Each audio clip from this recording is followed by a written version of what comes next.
cross is still just a setup.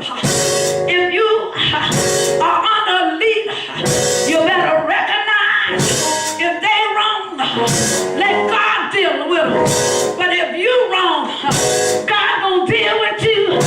And the Bible says, all those that align themselves against the man of God, against the man that love God, against the man that served God, they felt like, well, he was disobedient, so surely God ain't with him no more.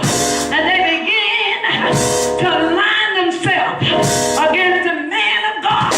And the Bible says, so Jehoshaphat's heart began to get heavy. But I don't care what they're going through. If you seek ye first the kingdom of God and his righteousness, everything will be added unto you. The Bible says that Jehoshaphat, not only did he call for the priests, but he called for the children, and he called for the waiting women. It's time to call for a solemn fast.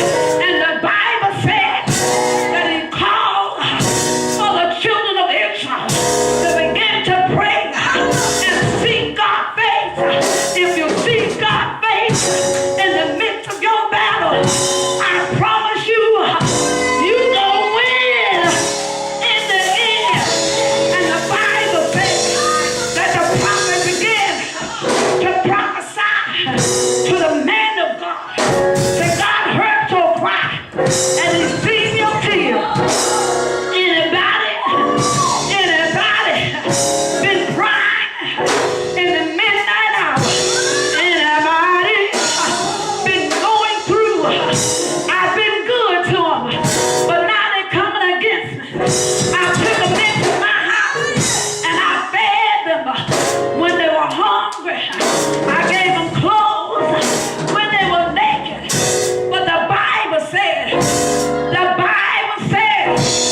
that the prophet prophesied, told Jehoshaphat, it's just a setup. Don't you worry about the enemy.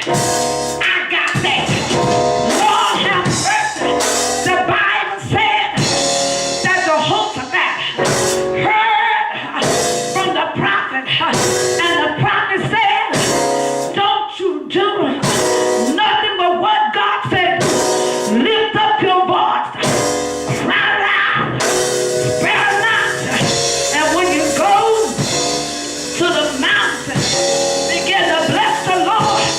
You might be going through great trials and tribulation, but in the midst of your battle, cry loud and spare not. In the midst of confusion, cry loud and spare not. When it was all said and done, the Bible said that the enemy began to fight against each other. The battle is not yours. You don't have to fight because it's already won.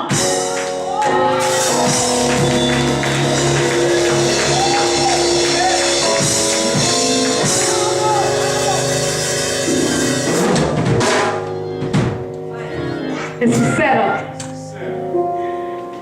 When it was all said and done, they didn't even have to worry about fighting. The Lord said, go get your stuff. When you give it over to God, I'm a living witness. I'm a living witness. Lord, I thank you. You don't have to fight. All right. Because we wrestle not against flesh and blood, but against principalities. And when you try to fight this thing that's going on in the spirit realm with the flesh, you're going to lose every time. All right.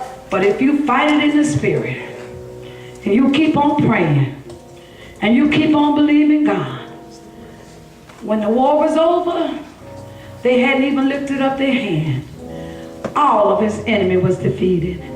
And the Bible said it took 3 days for them to get their spoils. Somebody might not know what spoil is, But all their blessings, all the riches, all the gold, all the stuff that they had on, enough, come on somebody, to be meat in your storehouse and meat in mine when you obey God. All right. It's a setup.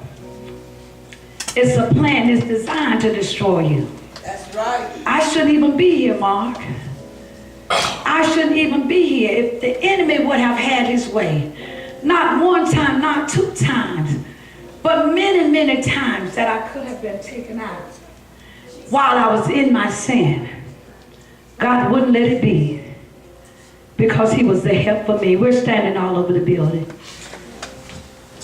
It's a setup, but I want